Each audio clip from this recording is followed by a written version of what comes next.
So we made it all the way to the end of the turn on, and every sprinkler head here on this property is working. It's functioning. There is one that is leaking that we know about and low. It needs to be lifted and replaced.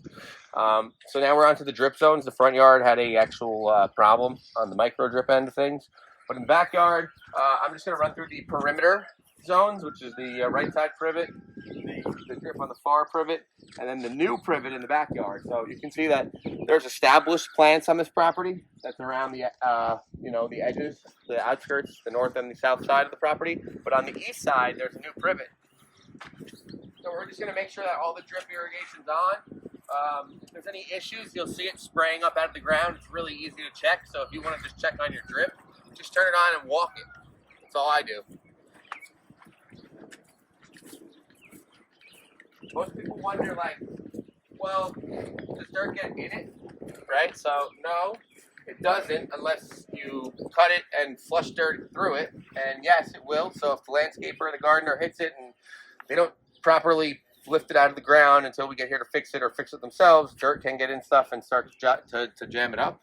And it's very tough to find that out because it's rooted in the ground, especially with this old stuff. You know, if it's not properly maintained and ripped up and ripped out the beds every few years, it's not just for the safety of the house and the integrity of the framing and the structure. It's also for the plant and the functionality of the irrigation system. Roots follow water, and then they squeeze hard, and they restrict water. So over time, you can imagine what a plant of this size does. It takes a long time to get there. Those are new plants, quote unquote, but new to them. They were probably planted 10 years ago. Okay, it takes a long time for things to grow, and you know, you want them to grow correctly. You spend a lot of money and a lot of time and invest years and years into this stuff. We want to make sure that it works, and there's an expense to everything. So part of a big property is a big irrigation system, which is costly. Plantings, which are costly, that require irrigation, which is costly. And then maintaining this stuff and making sure it lives, it's an expense. Water bills and water budgeting. So we try to save as much as we can by having a nice system that's very well and able to be maintained easily. And it's constantly checked by you, the homeowner, or me, the contractor, okay? And year after year, we fix things that break or need to be moved out of beds or lifted, so that way you don't ever get that big of a bill. The smart technology will save you money. It will save you money by having me monitor things remotely. Okay, I can actually control the entire thing from my desk or on the road or at your property. And the HydroWise technology actually is built and designed to make properties live and prosper while save you some money. And there's plenty of videos out there that you can watch, and there's plenty of stuff you can read and learn from. So don't just take it from me, take it from them. That's what I got. And the drip is obviously okay. I don't see anything spraying up in the air, which is a good sign. Now, like, you could say, well, how do you know it's on? Right? I don't know it's on. I can't see this drip, so I got to find it. And I'm not finding it yet. So I carry my pliers around with me for a reason, to find stuff like this, which, if you can see this here, I just broke it, okay? You see how hard it is for me to find this drip because it's buried in the roots. It is right against the root, though. So it's getting water where it's supposed to. It's working. You can't tell it's working, but it's there. It's on. It's got pressure. It's doing its job. So I can fix this with a coupling, lickety split, and you're on your way. When you get these breaks like this, you know, you can generally see them. There'll be a wet spot. It won't take long for this. If you start poking holes into the drip, it is not going to work the way it's supposed to. It's going to spray. It's pressurized. They have emitters every 12 inches that give you 0.9 gallons per hour.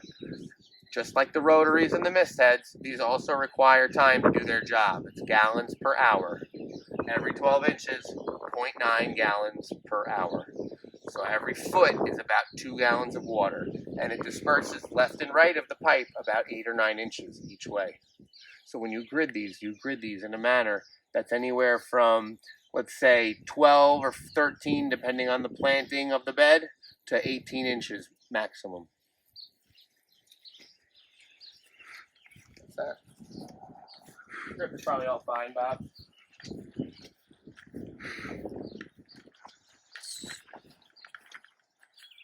Yeah, I hear it shut off. Did you hear it shut off?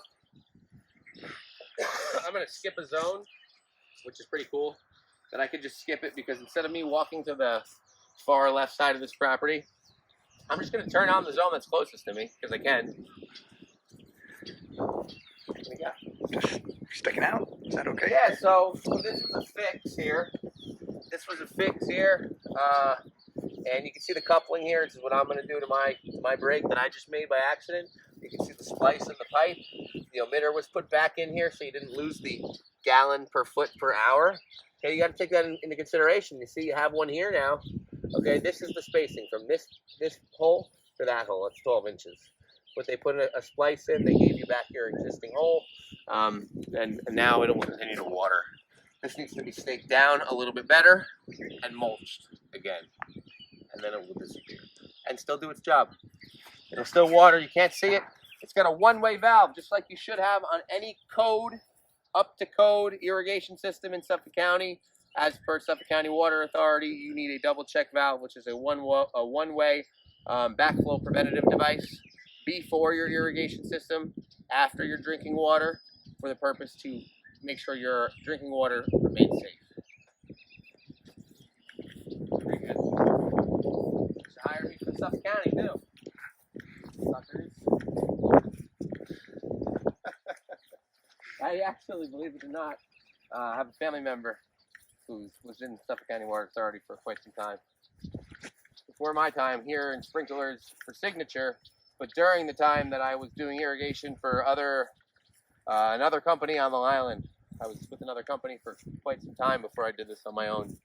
About 8 or 9 years, something along those lines. At the time, when I opened up my business, Suffolk County had a 6-year requirement for a restricted plumbing license, which I have. I also have a home improvements license, which is required to get a restricted plumbing license in the county of Suffolk County.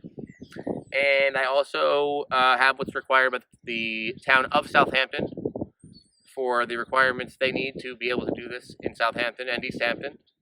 We're currently working on a restricted electrical license because we deal with low voltage electric for every single irrigation system, whether it's conventionally wired or 2-wire system. So we're trying to get into that too. We do some lighting work, we do some audio work. It's all low voltage stuff. So yeah, we're good at it and we know what we're doing. We're making sure that you guys are getting what you want and that everything's done correctly. Like this sprinkler head here, really shouldn't be in this bed. It should be out in the lawn here. It's for the lawn. It's not for this. There's drip that's on right now for this. That's what I'm inspecting, and it's doing its job. Doing what it's supposed to be doing. If you take a look at all the nurseries here on Long Island, all those big farms you drive by every day, you'll see that they have drip irrigation too. Some of the farms, like the vineyards that everybody likes to go to have alcohol at, and I just learned this from a very, very educated professional of mine, a friend of mine, Stephen Scarnato at New Roots Wine, why they hang it. I couldn't figure out why they hung it. Didn't make any sense to me. So it's simple, silly little reason. The weed whackers don't hit it. On the farms, if you notice, they have weeds and grass underneath. So it's hung up above the roots at first to drip into them and on them, but also, the roots are planted, right? So it's the flower above it, and Steven knows all this stuff, so definitely check them out. New Roots Wine. I think he's got another company out there. Oh God, it's escaping me for the life of me, but New Roots Wine will get you there, and Steven knows all that stuff.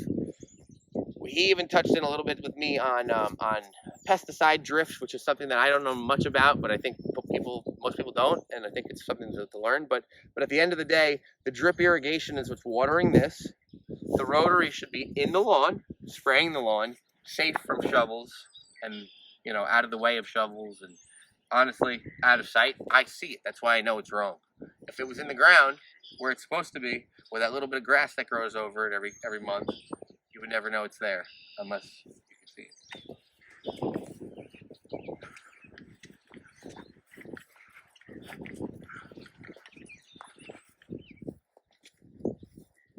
And everything on this zone is fine. it everywhere. There's no clogs in it. There's no dirt in it. There's nothing wrong with it. Look everywhere you want. On the end of the line, the middle of the line.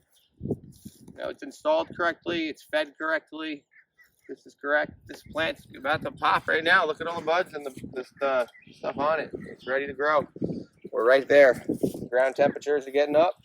People can start to get their outdoor lifestyle stuff and outdoor living stuff ready for the season.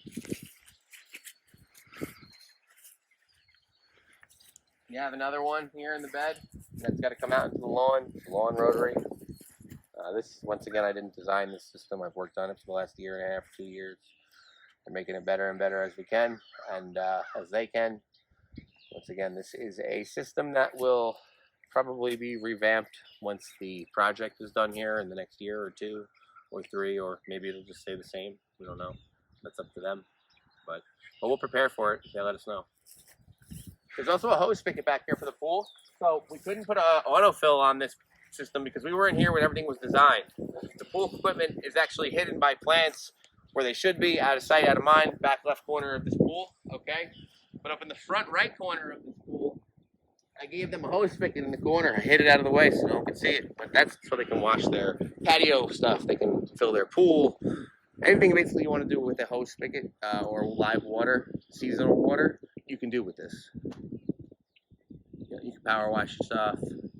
You can fill up the pool. You can play with the hose, whatever you want to do. It works, I tell you. It's on the line of the main line that comes into your house technically, but afterwards. It comes out off of our irrigation supply, and it runs from the manifold, which is up in the front of this house, or back of this house, up by those windows. And the main line comes underground. We actually stuck this one right in here. See, we have it set up on an ear. You know, listen, we tried our best. We pre-drilled this sucker in. We disposed it in there as best we could. We were here after the fence, but this hasn't been open since we winterized it. And that's the air you hear in the main.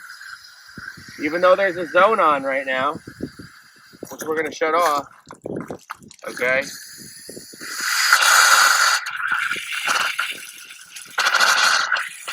Anytime you want water, you got water. So we do foot washes for people that have, you know, beach houses. We'll run you lines for outdoor showers. What else do we do with water? We do outdoor pool fills. So like we were here afterwards, but before, if the pool wasn't in and I was working with the homeowner and the pool company was here and we were all collaborating, you betcha there'll be one set up on that pool skimmer somewhere. That pool equipment. You know, I'm not a pool guy, but you got to backwash pools and all that stuff. So that's what water does, and that's what we do with water.